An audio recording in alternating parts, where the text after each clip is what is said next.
জয় শ্রী মহাকাল। Hello everyone, তোমরা সবাই কেরম আছো? আশা করছি সবাই ভালো আছো। তাই এইটা আমার ফার্স্টে বাংলা ভয়েসের ভিডিও বানাচ্ছি, কেন কি এই পুজোটা সির্ফ আর সির্ফ বাঙালিরাই বোঝে, কেন কি আমাকে রাজস্থানে বা ইন্দোরে এই পুজোটা অনেকটা করে না, পর ইন্দোরে এই পুজোটা হয়। এই পুজোটার নাম হচ্ছে নীল পুজো, বা কেউ কেউ এর তারক পুজো বি কয়।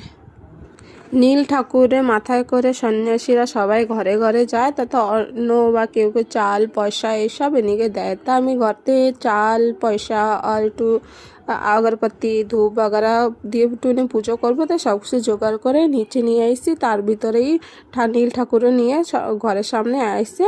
তারপরে আমি আর আমার ছোট যা মিলে আমরা দুজন মিলে নীল ঠাকুরে পুজো দিলাম। তাইতে না চালের প্রসাদের ভিতরে চাল, আমাকে গাছের আম আলু এইসব ছিল, সাথে না তেল বি চড়াতে, তেল সিঁদুর ঠাকুরের অনেক মেন হয়, তা ওর জন্য তেল সিঁদুর বি নিয়ে এসেছিলাম। ওর পরে আমরা দুইজন মিলে ঠাকুরে আরতি করে ঠাকুরের পুজো দিলাম।